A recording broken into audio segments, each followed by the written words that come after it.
여보, 우리 엄마도 평생 고생만 하셨잖아. 지금 오래된 빌라 전세에서 살고 계신 거 알지? 이제 좀 한강 바라보며 살게 해드리자. 우리 엄마도 좋은 아파트에 한번 살아보셔야지. 당신도 당신 엄마 사랑했잖아. 그 마음 우리 엄마한테도 나눠주면 안 돼? 물론 당신 친정엄마도 힘든 삶 사셨지만 우리 엄마도 당신 엄마보다 더 힘든 삶을 사셨어. 젊어서부터 얼마나 고생하셨는데 밤낮 없이 일해서 우리 뒷바라지 다 하시고 평생 허리 굽는 줄 모르고 자식들만 바라보고 사신 분이야. 그런 우리 엄마한테 이제 좀 편안하게 여생을 보낼 수 있는 집, 이왕이면 한강뷰 쫙 펼쳐진 그런 보금자리를 마련해드리는 게 자식으로서 도리가 아니겠어? 자식으로서의 도리라. 언제부터 도리를 알았다고 저러는 건지. 남편은 대본이라도 암기한 듯 감정적으로 저에게 호소를 하기 시작했습니다. 눈빛은 간절했고 시어머니의 고생을 강조하는 부분에서는 목소리를 떨기까지 하더라고요. 그런데 왜 저렇게까지 남편이 저한테 호소를 하냐고요? 사실 저는 최근 하늘나라에 가신 저희 친정엄마가 남기고 간 한강뷰 아파트를 상속받았거든요. 그 집은 미혼모로 홀로 저를 키우면서 평생을 고생하며 사시다가 떠난 저희 엄마가 겨우 장만한 유일한 재산이었습니다. 엄마는 돌아가시기 전 그 아파트 이야기를 하셨어요. 은경아, 그 아파트는 네 미래이자 보상이야. 내가 너를 홀로 키우며 겪었던 모든 고난에 대한 보상이고 네가 앞으로 살아갈 든든한 버팀목이 될 집이지. 절대 아무에게도 뺏기지 마라. 이 집만큼은 네가 지켜내야 해. 저는 엄마의 마음을 누구보다 잘 알고 있었고 그렇기 때문에 한강뷰 아파트는 저에게 단순한 집이 아니었습니다. 돌아가신 엄마의 희생과 사랑, 그리고 저의 미래가 담긴 거룩한 공간이라고 할까요? 저는 이 집을 지키기 위해 무슨 일이든 할 각오가 되어 있었어요. 그런데 뒤늦게 제가 한강뷰 아파트를 상속받았다는 사실을 알게 된 남편이 갑자기 태도를 바꾸기 시작했습니다. 그전까지만 해도 남편은 시어머니를 모시는 문제에 대해서 단 한 번도 관심을 보인 적이 없었거든요. 오히려 제가 홀로 지내시는 시어머니 이야기할 때가 많았는데 늘 시큰둥한 반응을 보였어요. 그랬던 남편이 갑자기 시어머니를 한강뷰 아파트에 모시자는 말을 꺼낸 거였습니다. 갑자기 무슨 소리를 하는 거야? 여보, 당신 말이야. 내가 아파트 상속받았다는 얘기 듣기 전까지는 어머님 모시는 일에는 관심도 없었잖아. 갑자기 왜 생각이 바뀐 거야? 사실 남편의 속내는 빤히 보였어요. 그 인간이 이렇게 감정적으로 호소하는 이유는 단 하나. 자기 어머니를 위한 것이 아니라 한강뷰 아파트가 탐나서였죠. 은근슬쩍 그런 말을 흘렸더니 아니나 다를까 남편은 거품 물고 발작을 했습니다. 당신 나를 너무 속물로 보는 거 아니야? 내가 언제 우리 엄마한테 관심이 없었어? 그냥 지금까지는 때가 아니었던 거지. 솔직히 지금껏 우리도 사는 게 녹록지 않았잖아. 이제 좀 여유가 생겼으니 우리 엄마도 편안하게 살 수 있도록 해드리고 싶어서 그러는 거 아니겠어? 나도 자식된 도리를 하고 싶은 거지. 우리 엄마는 평생 작은 집에서만 사셨어. 아버지 살아계실 때도 마찬가지였고 늘 방 2칸짜리 작은 빌라에서 살면서 우리 뒷바라지 다 하셨다고. 이제 좀 편하게 해드리고 싶은데 당신이 우리 엄마한테 한강뷰 아파트 양보해주면 안 돼? 그동안 당신이 맨날 당신 엄마 고생 많이 하셨다고 입버릇처럼 이야기하는 거 들었고 그럴 때마다 나도 우리 엄마를 생각하면서 늘 마음 한켠이 아팠었어. 남편은 더욱 열정적으로 시어머니의 고생을 강조했습니다. 당신도 참, 물론 어머님도 고생 많이 하셨지. 평생 자식들만 바라보고 살아오신 분이잖아. 그걸 내가 모르는 것도 아니고 당신이 효도하고 싶은 그 마음 내가 왜 모르겠어? 아무튼 당신이 생각하는 게 그거라는 거지. 어머님 한강뷰 아파트에 모시자는 거? 그러면 지금 어머님 사시는 집은 정리해야겠네? 전세금 뺄 거야? 그렇게 하자는 거지. 우리 엄마 집 전세금은 우리 살림에 보태면 되잖아. 내가 좋은 게 당신도 좋은 거고 그런 거지.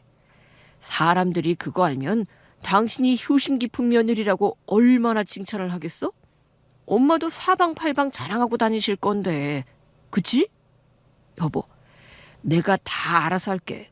내가 책임지고 우리 가족 모두 행복하게 살 수 있도록 할 테니까 당신은 그냥 나만 믿어줘.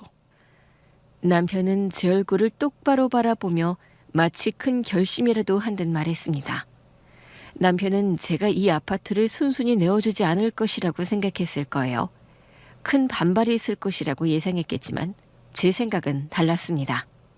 그래, 당신 어머님도 고생 많이 하셨지. 우리 엄마도 평생 고생만 하다 돌아가셨지만 돌아가신 분은 돌아가신 분이고 살아계신 분이라도 편히 지내셔야지. 당신이 그렇게까지 효도하고 싶어 하는데 내가 막을 이유가 없는 것 같아. 그게 정말이야? 당신 정말 그렇게 생각해? 당신 진심이라는 거지? 제 말을 들은 남편은 믿을 수 없다는 듯 두 눈을 크게 떴습니다. 하지만 남편의 얼굴에는 미묘한 안도감이 스쳤고 저는 그걸 놓치지 않았어요. 하지만 아무것도 모르는 척 슬며시 미소를 지으며 서랍에서 한강뷰 아파트의 열쇠를 꺼내 남편에게 건넸습니다. 남편은 떨리는 손으로 열쇠를 받아들었어요. 그렇게 한강뷰 아파트의 열쇠를 남편에게 넘겨주던 그 순간 제 머릿속에는 지난 결혼 생활이 파노라마처럼 스쳐 지나갔습니다. 남편의 답답한 모습과 뻔뻔했던 시어머니의 얼굴이 떠올랐어요. 저희 친정엄마가 편찮으시게 되자 시어머니는 저한테 친정이라는 기댈 곳이 사라졌다는 걸 알았고 그때부터 노골적으로 저를 무시하고 괴롭히기 시작했습니다. 예, 아무리 그래도 그렇지. 시댁제사는 만사 제쳐두고 친정만 들럭거리는 게 말이 되니? 남편이 벌어다 주는 돈으로 친정엄마 병원비나 내고 말이야. 그럴 거면 네가 돈을 더 벌어와야지. 내가 요즘 아주 내 아들 생각하면 너무 불쌍해서 눈물이 난다니까. 저희 엄마가 아프시다는 사실을 아는 사람이 어떻게 저런 말을 할 수 있는지 시어머니의 입에서는 차마 듣기 힘든 모진 말들이 쏟아져 나왔습니다. 저는 그때마다 억울함에 눈물만 삼켰고 남편은 옆에서 그저 우물쭈물하며 방관만 할 뿐이었어요. 아니, 심지어 가끔은 시어머니 편을 들기까지 했습니다. 여보, 엄마 말씀도 일리가 있어. 아무리 장모님이 편찮으셔도 시댁 행사는 중요하잖아. 제사는 우리 집안의 근간인데 당신이 너무 소홀히 하는 거 아니야? 친정엄마가 병상에 누워 계실 때 저는 시댁 제사에 끌려가야 했고 남편과 시어머니는 이제 기댈 친정이 없다는 것을 알고 저를 더 얕보고 무시했습니다. 예, 너희 친정엄마 이제 얼마 안 남은 거 아니니? 그동안 병원비가 꽤 들어간 걸로 아는데 앞으로 병원비로 더 들어갈 일 없는 거 맞지? 나도 이제 생활비가 빠듯하거든. 너희 생활비에서 나한테 매달 100만 원씩 더 보내주렴. 그래야 공평하지. 너는 내가 아직 건강하고 튼튼한 걸 다행으로 알아. 사람이 감사함을 잊고 살면 안 된다. 시어머니의 욕심은 끝이 없었어요. 생활비에서 매달 무리하게 돈을 요구했고 제 모든 행동에 사사건건 간섭을 했습니다. 너 요즘 운동한다며? 네 나이에 그런 걸 왜 하니? 그리고 그냥 공원이나 몇 바퀴 돌면 되지 헬스장이나 그런 걸 왜 다니고 그래? 사치 부릴 생각 말고 살림이나 신경 써라. 남편은 시어머니의 말에 한마디 토를 달지 않았고 오히려 그 모든 것이 당연하다는 듯 했습니다. 여보, 엄마가 연세도 있으시고 다 우리 아끼고 잘 되라고 그러시는 거니까 당신이 좀 이해해줘. 엄마가 당신 미워해서 그러는 거 아니잖아. 다 당신 잘 되라고 하는 말씀이니까. 그러던 어느 날 저희 엄마가 결국 돌아가셨어요. 사실 투병이 길어지니 옆에서 보는 사람도 괴롭더라고요. 너무 고통스러워하셨거든요. 그저 이제 고통 없는 곳에서 편히 쉬기를 바라는 마음이었습니다.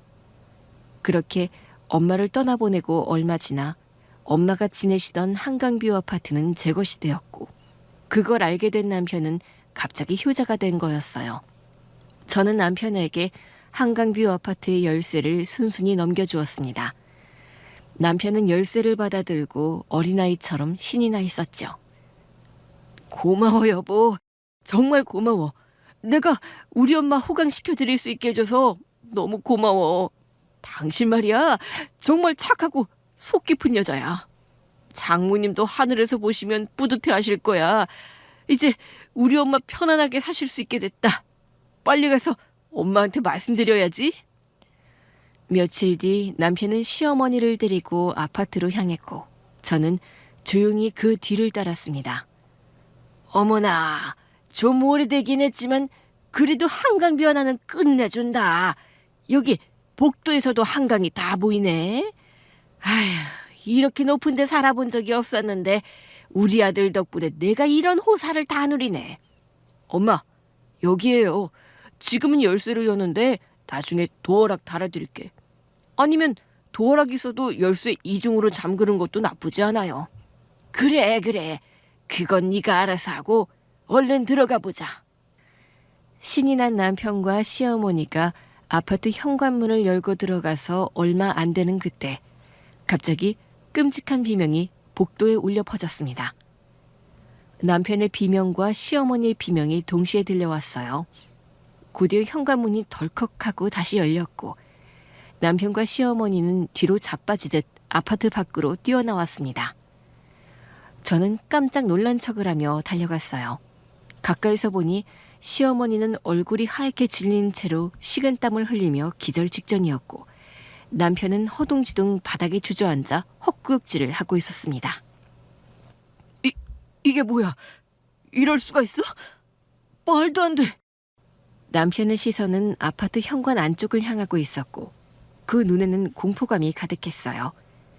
바로 몇 분 전 남편과 시어머니는 열쇠를 들고 당당하게 아파트 문을 열었거든요. 저는 현관문 근처에서 조용히 그 모습을 지켜보고 있었지요. 아파트 안으로 들어선 남편과 시어머니는 얼마 안 되는 시간 동안 무언가를 보고 경악했던 것이 분명했습니다. 우리가 뭘 잘못 본 거 아니지?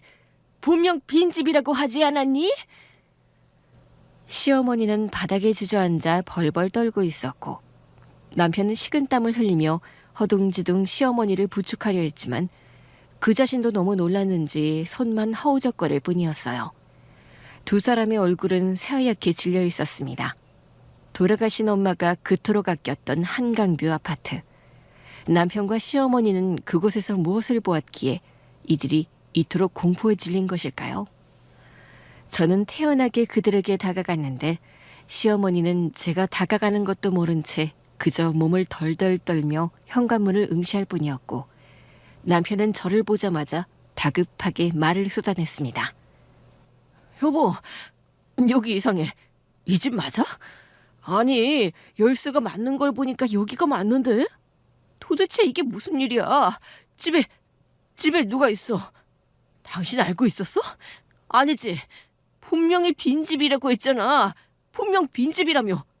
도대체 이게 무슨 짓이야?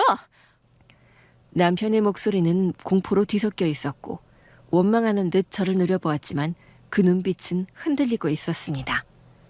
아이고, 놀래라. 아니, 이건 뭔가 교통정리가 필요한 것 같아. 예, 너는 우리를 놀라 자빠지게 할 생각으로 그런 거니? 아무도 없는 집이라더니 들어가자마자 키가 그냥 대나무만큼 큰 사내가 우리한테 성큼성큼 다가오더니 우리한테 누구냐고 묻잖아.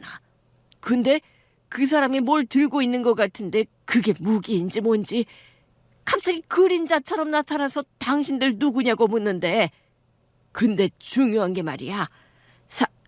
사부인을 너희 엄마를 아는 것 같던데 저 사람 도대체 누구니? 시어머니는 제가 기댈 친정이 없다는 사실을 알고 노골적으로 저를 무시하고 괴롭혔던 사람이었거든요. 항상 네 엄마 하다가 저희 친정엄마를 갑자기 사부인이라고 부르며 공포에 질려있는 시어머니의 모습이 낯설었습니다. 친정엄마가 돌아가신 이후 저한테 아무도 없는 줄 알았는데 갑자기 친정엄마를 찾는 낯선 남자. 시어머니와 남편은 아파트 안에 있는 그 남자가 저의 엄마를 알고 있다는 사실에 놀라 혼비백산했던 것입니다. 저는 남편과 시어머니의 얼굴을 차례로 바라보았어요. 그 인간들이 공포에 질린 얼굴을 보자 입가에 저도 모르게 미묘한 미소가 번졌습니다. 계획대로군. 저는 속으로 조용히 읊조렸습니다. 걱정 마세요. 제가 들어가서 확인해 볼게요. 두 분은 잠시 여기서 기다려주세요. 저는 태연하게 남편과 시어머니의 옆을 지나쳐 아파트 현관 안으로 발걸음을 옮겼습니다. 일부러 남편과 시어머니가 아내 상황을 볼 수 있도록 현관문을 열어둔 채 거실 안으로 들어갔습니다. 거실 정면에는 널찍한 이중창이 있었는데 온통 커튼으로 가려져 있어서 집안은 낮이지만 어두웠습니다. 저는 벽에 붙어있는 스위치를 찾아 전등을 켠 뒤에 두터운 커튼을 걷었습니다. 그때 안방에 있던 남자, 시어머니와 남편을 기겁하며 놀라게 한 정체 모를 남자가 천천히 거실로 나왔습니다. 그 남자는 단정한 옷을 입고 있었지만 얼굴에는 수염이 덥수룩했고 시어머니의 말처럼 품 안에 무언가를 들고 있었습니다. 그 남자는 저희 엄마의 아파트 거실이 마치 자기 집인 양 편안하게 돌아다녔는데 어딘가 모르게 당당한 분위기를 풍기고 있었어요. 이윽고 저와 눈이 마주치자 남자는 희미한 미소를 지으며 입을 열었습니다. 은영이구나. 어서 와라. 기다리고 있었다. 낮지만 또렷한 목소리. 그 남자의 말은 마치 오래전부터 저를 기다리고 있었다는 듯 자연스러웠습니다. 슬며시 고개를 숙여 인사를 한 저는 그 남자에게 다가갔고 그 남자가 내민 손을 잡은 순간 자연스레 어린 시절을 떠올리게 되었습니다. 칠흑같이 어둡던 지난날, 그 힘들던 시절에 눈에 띄지는 않지만 항상 제 곁을 머물던 존재가 있었습니다. 초등학교 3학년 겨울, 유난히 추웠던 어느 날 밤이었어요. 저는 갑자기 심한 감기에 걸려 끙끙 앓고 있었거든요. 열이 끓어올라 머리가 깨질 듯 아팠고 온몸에 뼈마디가 시렸습니다. 그 당시 엄마는 제가 아프다는 것을 알면서도 근무 때문에 일찍 집에 올 수가 없다고 했거든요. 고작 10살이었던 저는 찬밥으로 저녁을 때운 뒤 작은 방에 누워 오들오들 떨고 있었습니다. 그렇게 몸이 아픈데 집에 혼자 있으니까 괜히 무섭고 너무 서러웠던 것 같아요. 엄마가 일 때문에 바빠서 늦은 날이 한두 번이 아니었는데 그날은 엄마가 곁에 있었으면 하는 마음으로 눈물을 뚝뚝 흘리고 있었습니다. 엄마 언제 와? 엄마 보고 싶어. 그때였습니다. 누군가 따뜻한 손길로 제 이불을 꼼꼼하게 덮어주는 느낌이 들었고 조심스럽게 제 이마를 짚는 손에 온기가 느껴졌습니다. 이마에 따뜻한 손길이 닿자 저는 왠지 모를 안도감에 사로잡혔던 것 같아요. 완전히 깊은 잠에 들지 못했지만 너무나 아파서 정신이 혼미하던 그때 꿈결 같은 순간이었지만 그 온기는 분명 사람의 손길이었습니다. 곧이어 달콤한 시럽 냄새와 함께 따뜻한 물이 제 입가에 닿았습니다. 누군가 약을 먹여주는 듯했어요. 눈을 뜨고 일어나 앉으려고 했지만 저는 그대로 잠이 들었습니다. 다음 날 아침, 열이 내린 저는 개운한 몸으로 눈을 떴습니다. 베개 옆에는 해열제가 들어있는 약봉지가 가지런히 놓여 있었죠. 저는 깜짝 놀라 이리저리 두리번거렸는데 엄마가 막 잠에서 깬 저를 보며 미안한 얼굴로 다가왔습니다. 은경아, 괜찮니? 밤새 얼마나 아팠니? 미안해. 엄마가 일이 늦어져서 새벽 첫차 타고 집에 간신히 들어왔어. 밤새 많이 힘들었지? 어제 약국에서 혼자 약을 사다 먹은 거야? 돈이 있었니? 내가 약값을 두고 갔었나? 엄마는 제 이마를 짚으며 눈물을 글썽였고 저는 엄마의 걱정스러운 눈빛을 보며 조심스럽게 물었습니다. 내가 약 산 거 아닌데 나 약국 안 갔어. 근데 엄마, 나 밤새 너무 아팠는데 밤에 엄마가 와서 나 약 먹여주고 이불 덮어준 거 아니야? 엄마 손이 따뜻해서 하나도 안 무서웠어. 어머, 얘가 무슨 잠꼬대야. 밤에 약을 먹여줬다고? 엄마가 일이 늦어져서 차차 기다렸는데 꼼짝없이 발이 묶여서 얼마나 답답했는지. 엄마 새벽에 집에 들어왔을 때 은경이가 곤히 자고 있었어. 보니까 열도 내린 것 같고 다행이다 싶었지. 우리 딸이 언제 이렇게 커서 약국도 혼자 다녀왔나 기특한데 미안하고.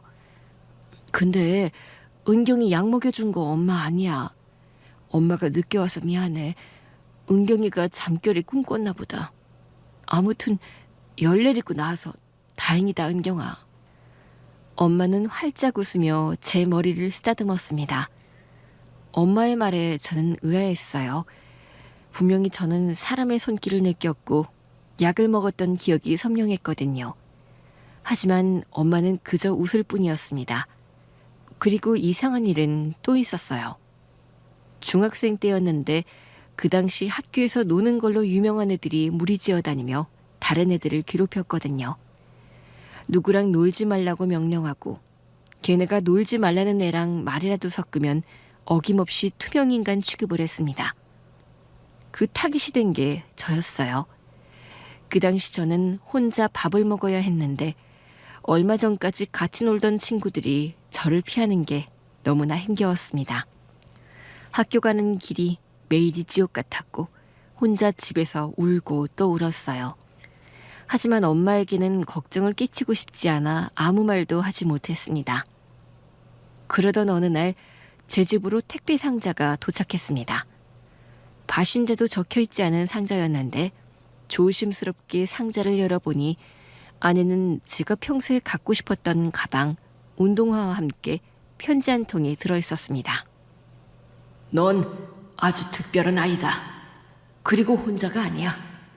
세상의 모든 아름다운 것들은 너를 위해 존재한단다. 힘들 때마다 하늘을 보고 넓은 세상을 보렴. 네 곁에는 늘 너를 지켜보는 사람이 있다는 것을 잊지 마. 편지 속 글씨는 또렷하고 정갈했습니다. 누가 보낸 것인지 알 수 없었지만 그 편지를 읽는 순간 온몸에 전율이 흘렀어요. 혼자가 아니라는 사실, 그리고 저를 지켜보는 누군가가 있다는 사실에 저는 큰 위로를 받았습니다. 저는 그날부터 다시 용기를 얻고 학교 생활에 힘을 냈던 것 같아요. 그 가방은 저의 부적과도 같았습니다. 그리고 시간이 지나 고등학생이 되었거든요. 대학 입시를 준비하며 학원비 때문에 고민하던 시절이었어요. 시험 준비를 위해 학원을 다니고 싶었지만 학원비가 엄마한테 부담이라는 걸 알았기 때문에 말은 못하고 고민만 하고 있었습니다.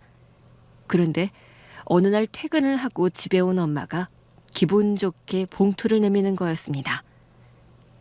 은경아, 짜잔! 이게 뭐야? 뭐긴 우리 은경이 학원비지.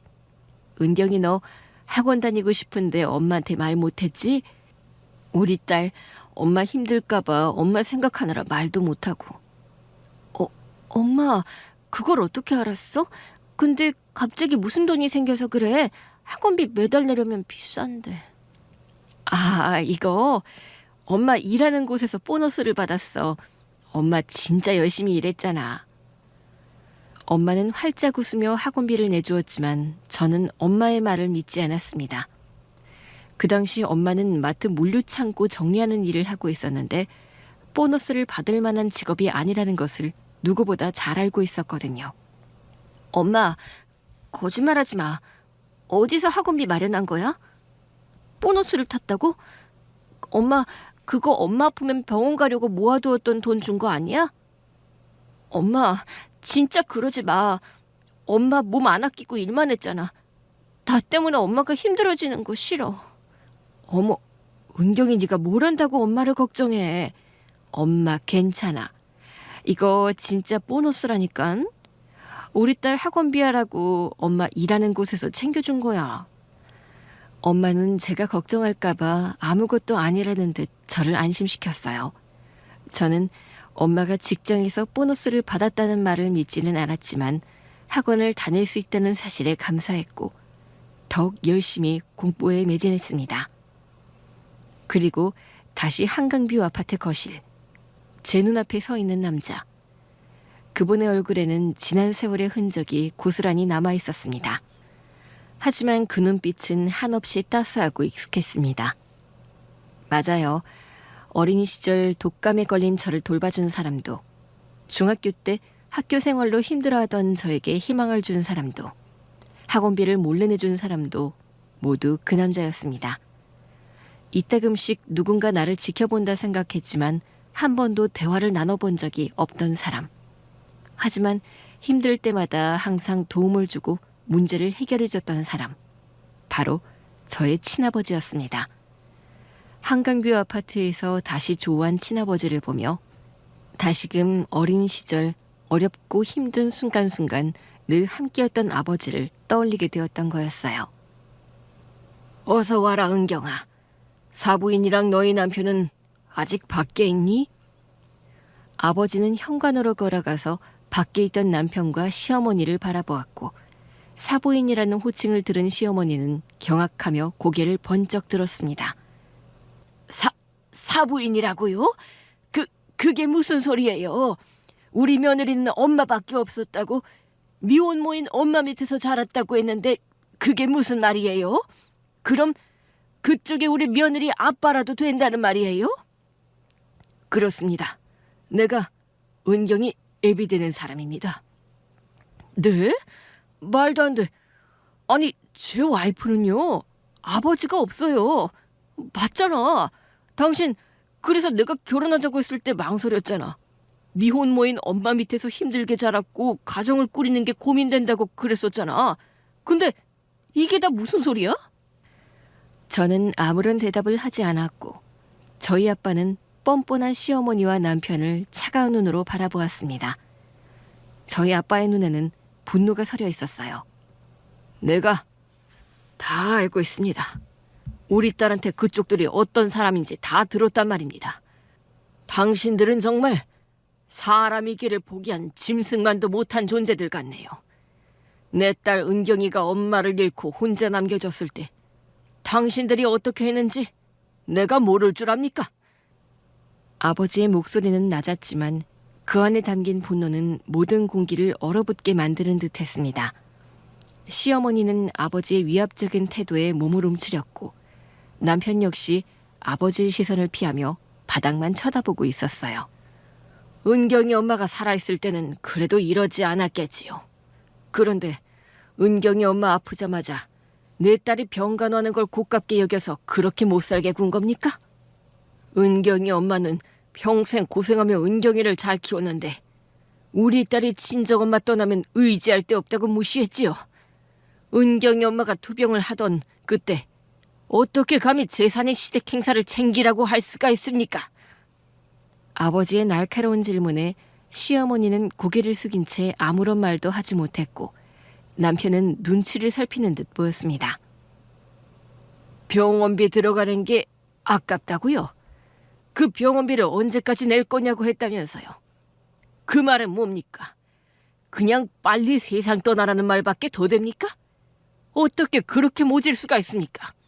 남도 아니고 우리 딸의 남편이라는 인간이, 시엄마라는 인간이, 가족이라는 인간들이 어떻게 그럴 수가 있어? 저희 아버지의 분노는 하늘을 찌를 듯했고 시어머니는 마치 혼이 빠진 사람처럼 고개를 푹 숙인 채 아무런 말도 하지 못했습니다. 그러다 눈치를 살피던 남편이 조심스레 입을 열었어요. 아버님, 그게 장모님께서는 치료를 다 받고 가셨거든요. 저희가 할 걸 안 한 건 아니고요. 닥치게나. 자네는 자네 어미보다 더한 인간일세. 내 딸이 멸시당하고 괴롭힘 당할 때 남편으로서 한 번이라도 내 딸 편을 줬나? 방관을 했을 뿐만 아니라 니놈 어미 편만 들면서 내 딸 가슴에 못을 박았지. 니놈은 자격이 없어. 그런 주제에 무슨 낯짝으로 여길 나타난 거야. 내 딸의 아파트로 네 엄마한테 효도를 하겠다고? 감히? 남편은 아버지의 호통에 움찔하며 뒷걸음질을 치다가 넘어졌습니다. 애미나 애들이나 염치 없는 건 똑같지. 똑같아. 감히 이 아파트에서 살겠다고 니들이 그 더러운 발로 이곳에 기어들어올 생각을 해? 여기가 어떤 곳인 줄 알고 누가 여기서 살게 해준다고. 당신들 따위가 넘볼 자격이 있는 것 같아? 아버지의 격앙된 목소리에 시어머니는 바닥에 납작 엎드린 채 몸을 덜덜 떨기 시작했고 아무런 말도 하지 못하고 그저 흐느끼기만 할 뿐이었습니다. 사람이 먼저냐 돈이 먼저냐. 돈에 눈이 뒤집혀서 인간의 도리도 모르는 짐승 같은 것들. 저희가 잘못했어요. 죽을 죄를 지었네요. 정말 잘못했으니 제발 그만. 아버님, 다 저희 불찰입니다. 제가 아내 마음을 힘들게 하고 아내 마음을 몰라주었습니다. 제발 한 번만 용서해 주십시오. 저는 말없이 그 모습을 지켜봤습니다. 저를 괴롭히고 남편 뒤에 숨어 온갖 악행을 저질렀던 시어머니가 저희 아빠 앞에서 혼이 빠진 채 비는 모습. 그리고 끔찍한 방관자로 일관했던 남편이 꼼짝 못하고 잘못을 비는 모습이 참 새로운 광경이었어요. 아, 그 광경을 어떻게 보게 되었냐고요? 평생 모습을 드러내지 않았던 아버지. 존재조차 몰랐던 아버지를 만나게 되었던 건 저희 엄마의 장례식장에서였습니다. 병마와 싸우다 끝내 세상을 떠난 친정엄마. 엄마가 고통 없는 곳에서 영면하시기를 바라며 장례를 치르게 되었죠. 장례식장에 조문을 온 사람은 많지 않았지만 지인들 대부분은 진심으로 저를 위로해 주었어요. 하지만 가족이라는 사람들, 시어머니는 정말 장례식장에 잠깐 들렀다가 얼굴만 비추고는 곧바로 떠났습니다. 예, 적당히 해라. 그렇게 네가 막 슬퍼하면 다녀가는 사람들도 사연 있는 집안처럼 보니까 내가 다 민망하잖니. 슬픔은 가슴에 꾹꾹 묻어두고 성숙하게 장례를 치러야지. 그리고 뭐 너나 우리 아들이 너희 엄마 떠나기 전까지 도리는 다 했잖니. 아프다는데 그걸 모른 척 하기를 했니? 뭐 방치하기를 했니? 치료받을 거 다 받고 가셨으니 이만하면 호상인 거야. 시어머니는 슬퍼하는 제 얼굴을 한 번 쓰다듬는 신용만 하고는 조문객이 몇 명 되지 않는다는 등 험담을 내뱉으며 서둘러 자리를 떴습니다. 남편은 상주라는 직책에도 불구하고 제대로 된 상주 역할을 하지 않았습니다. 조문을 온 자기 동창들, 친구들과 고스톱판을 벌여 밤새 술을 마시고 떠들고 웃는 모습에 저는 더욱 비참함을 느꼈어요. 남편이라는 사람이 슬픔에 잠긴 저를 위로해주기는커녕 눈초리 받을 짓을 했는데 정작 당사자는 하나도 신경을 쓰지 않았습니다. 차라리 저런 상주라면 없는 게 더 나았을 텐데 그렇게 생각했어요. 장례식 둘째 날, 어느덧 저녁이 깊어지고 조문객들이 하나둘 자리를 비울 때였습니다. 텅 빈 장례식장 한 구석에서 저를 물끄러미 바라보는 중년의 남자가 있었어요. 처음 보는 남자였고 언제 들어온 건지도 몰랐지만 그 남자는 깊은 슬픔, 상심을 한 얼굴로 저를 바라보고 있었습니다. 그 시선이 신경 쓰였지만 그래도 장례식장을 찾아온 조문객이었고 엄마를 어떻게 아는 분인지 궁금해서 조심스럽게 다가갔어요. 저 혹시 저희 어머니와 아시는 사이신가요? 그렇습니다. 고인이 제가 아주 오래전부터 알던 분이라 이렇게 소식을 듣고 조문을 왔습니다. 삼가 고인의 명복을 빕니다. 그 남자는 인사를 건넸고 저는 그저 엄마를 알던 지인이라 생각하고 고개 숙여 감사 인사를 드렸어요. 남편은 술에 골아떨어져 빈 방에서 자고 있었고 저는 엄마의 영정사진을 물끄러미 바라보고 있었습니다. 그런데 어느새 제 곁에 다가온 그 중년 남자가 저에게 따로 할 말이 있다고 했고 간절해 보이는 눈빛을 외면할 수가 없어서 그 사람을 따라 조용한 곳으로 자리를 옮겼습니다. 할 말이 있다고 하셨죠? 어떤 말씀이신지. 그게 어떻게 말을 해야 할지 모르지만 너무 놀라지 않았으면 좋겠구나. 네? 나는 그러니까 나는 사실 은경이 너의 친아버지다. 그 남자의 말에 놀라서 아무 말도 할 수 없었습니다. 도저히 믿을 수 없었어요. 저희 엄마는 미혼모로 저를 낳았다고 했고 저는 평생 아버지가 없는 아이로 자랐거든요. 어렸을 때 아버지의 존재에 대해 물어본 적이 있었지만 엄마는 늘 아빠에 대한 언급을 피했고 시간이 지나서는 굳이 묻지 않았습니다. 그런데 갑자기 나타나 자신이 아버지라고 말하는 남자를 어떻게 믿을 수가 있겠어요? 지금 무슨 말씀을 하시는 거죠? 장난치지 마세요. 저는 아버지가 없어요. 내가 너에게 그런 상처를 주었구나. 미안하다. 네가 나를 믿지 못하는 것은 당연하다. 하지만 이것을 보면 혹시 내 말을 믿어줄 수 있을까? 갑자기 나타나 아버지라고 말한 남자는 품 안에서 오래된 사진 한 장을 조심스럽게 꺼냈습니다. 낡고 바랜 사진 속에는 젊은 시절의 엄마가 환하게 웃고 있었는데 품에 어린아이를 안고 있었어요. 그리고 그 옆에는 제 앞에 앉아있는 젊은 시절의 남자가 함께 서 있었습니다. 사진 뒷면에는 잉크에 번진 글씨로 1992년 충주댐이라고 써 있었는데 사진 속 어린아이는 바로 저였습니다. 제가 그 사진을 들여다보고 있을 때 남자는 낡은 서류 봉투를 건넸습니다. 봉투 안에는 엄마와 아버지의 오래된 주민등록 초본과 몇 가지 문서가 들어있었고 그 모든 것들이 이 남자가 저의 아버지임을 증명하고 있었어요. 서류들을 읽는 내내 손이 떨렸고 끝내 울음을 터뜨리고 말았어요. 제 삶의 가장 큰 비밀이 밝혀지는 순간이었습니다. 이게 정말인가요? 왜 이제야? 그토록 아버지를 필요로 할 때 곁에 없었잖아요. 미안하다. 그 어떤 말로도 용서가 안 되겠지만 그때는 그럴 수밖에 없었다. 하지만 나는 은경이 네가 자라는 과정을 알고 있었다. 네 앞에 나타난 적은 없지만 멀리서 너를 지켜보고 있었단다.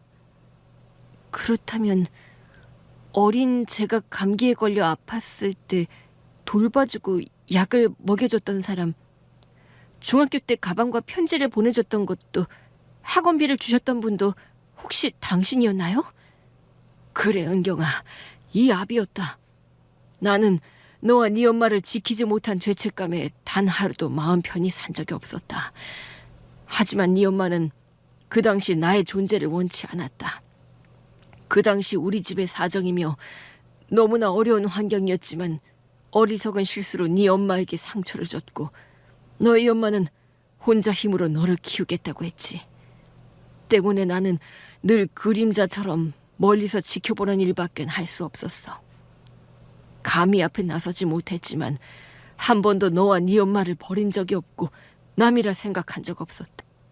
너희 모녀가 힘들어할 때마다 너희가 필요로 할 때마다 내가 할 수 있는 모든 방법을 동원해 몰래 도움을 주었다. 그렇게라도 곁에 있을 수 있다면 그것으로 충분하다고 생각했어.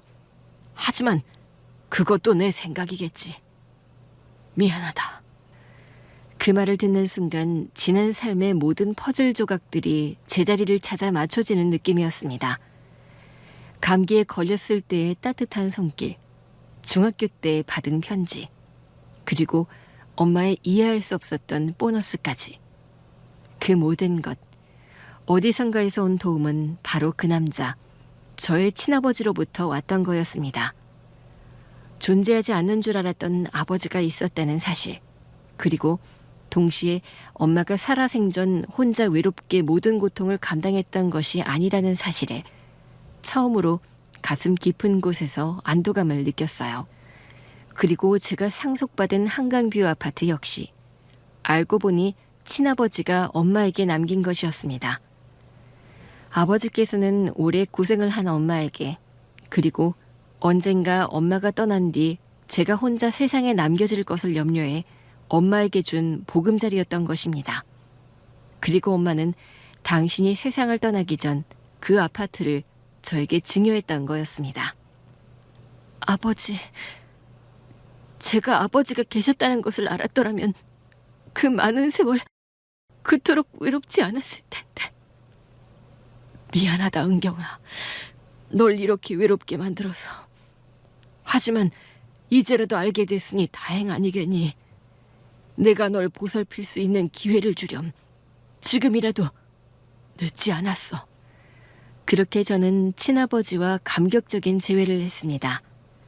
아버지는 제가 어떻게 지내고 있는지, 결혼 생활은 어떤지 조심스럽게 물었고, 저는 그동안 남편과 시어머니에게 당했던 모든 서름과 서러움을 아버지에게 털어놓았습니다. 친정엄마가 투병을 하던 때부터 시작된 시어머니의 노골적인 괴롭힘과 남편의 무책임한 방관까지. 그동안 쌓였던 모든 이야기들을 아버지에게 쏟아냈고, 이야기를 듣던 아버지의 얼굴에는 분노가 서렸습니다. 저런 짐승만도 못한 것들, 감히 내 딸을 이렇게 괴롭혀? 내가 가만히 있지 않겠다. 네 남편이란 작자와 시엠이란 여자가 너에게 못되게 구는 것을 알게 된 이상 가만히 있을 수는 없지. 아버지는 제 눈을 똑바로 바라보며 단호하게 말했습니다. 그렇게 저와 저희 아버지는 계획을 세웠어요. 그때까지 남편과 시어머니는 아직 한강뷰 아파트의 존재를 모르고 있었거든요. 만약 그 아파트를 알게 되면 분명히 탐을 낼 것이라고 생각했고, 시어머니와 남편이 그 아파트에 찾아가는 날, 아파트 안에 기다리고 있던 아버지가 응징을 하기로 한 거였습니다. 저희 아버지는 남편과 시어머니가 가장 취약한 지점을 정확히 꿰뚫고 있었어요. 바로 돈과 탐욕이었습니다. 제 남편이랑 시어머니는 제가 엄마에게 아파트를 상속받은 걸 아직 모를 거예요. 하지만 이 아파트가 한강뷰라는 것을 알게 되면 분명 탐낼 것 같아요. 좋아.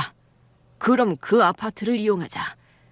그곳에서 내가 기다리고 있다가 그 짐승만도 못한 것들을 혼쭐 내주는 거지. 그 사람들은 내가 너의 친아버지이고 재력이 있다는 걸 알게 되면 더 이상 함부로 행동하지 못할 거다. 그 후 모든 일은 저희의 계획대로 착착 진행되었습니다. 남편은 뒤늦게 한강뷰 아파트의 존재를 알게 되자마자 태도를 바꿔 자신의 엄마를 살게 하자고 설득했고, 저는 태연하게 열쇠를 넘겨주며 남편과 시어머니를 아파트로 유인했어요. 아파트 안에서 아버지는 마치 유령처럼 나타나 그 인간들을 혼비백산하게 만들었고, 지난 세월 제가 겪었던 모든 서름을 한풀이하듯 따끔하게 혼쭐을 내주었습니다. 그 이후 남편과 시어머니는 저희 친아버지가 재력이 있다는 걸 알게 되자 곧바로 180도 태도를 바꾸어 아버지를 극진히 모시고 잘 지내보려 했습니다. 은경아, 나는 네 뜻이 제일 중요하다. 어떻게 하고 싶니? 네가 하고 싶은 대로, 네가 원하는 대로 결정을 하면 될 것 같구나. 혹여라도 용서해주고 싶은 마음이 든다면.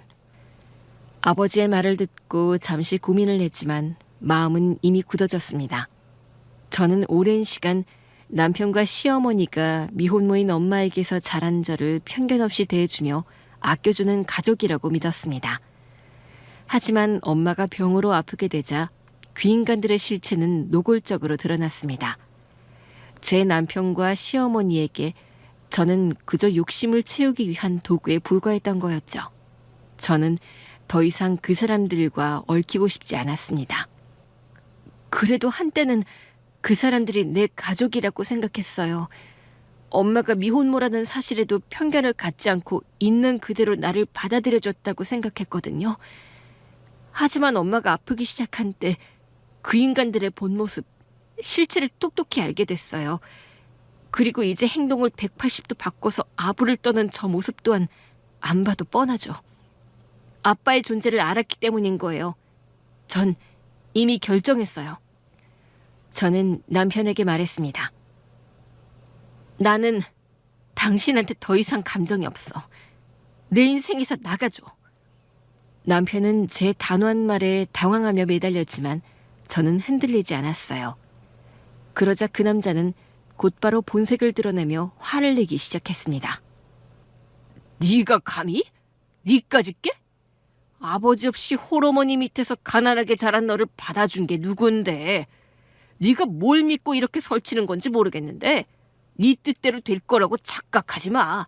절대 그런 일 없을 거니까. 두고 보면 알겠네. 저는 아버지의 도움을 받아 곧바로 변호사를 선임했어요. 아버지는 저에게 가장 유능하고 경험 많은 변호사를 소개해 주셨고 저는 이혼 소송을 시작했습니다. 변호사는 지난 세월 제가 시어머니와 남편에게 당했던 모든 괴롭힘과 방관의 증거들을 꼼꼼하게 취합했어요. 제가 녹음했던 시어머니의 폭언들, 시댁 행사에 강제로 참여시켰던 기록들, 불합리한 금전 요구 내역 등을 차곡차곡 모았습니다. 얼마 뒤 남편은 변호사로부터 이혼 소장을 받았고 충격에 빠져 저를 찾아왔습니다. 여보, 이게 다 뭐야? 이혼, 그것도 소송이라니? 당신 지금 제정신이야? 남편은 흥분해서 소리쳤지만 저는 더 이상 그 사람의 말에 동요하지 않았어요. 이미 그 인간은 저한테 남이었거든요. 나는 이미 당신에게 모든 것을 말했어. 당신 엄마와 당신의 행동이 나에게 어떤 상처를 주었는지. 누차 말했지만 당신은 무시했지. 이혼은 피할 수 없는 결정이야. 더 이상 이런 결혼 생활 유지하고 싶지 않거든. 시어머니도 소식을 듣고 저를 찾아와 길길이 날뛰었습니다. 감히 니까짓 게 변호사를 구해? 네 아들이랑 이혼을 하겠다고? 너같이 천한 걸 며느리로 들인 게 내 평생 천추의 한이다, 한. 너 친정엄마한테 물려받았다는 아파트, 낡은 그 아파트 생겼다고 눈에 뵈는 게 없지? 주제도 모르고. 세상에 이런 모렴치한 며느리는 처음 본다.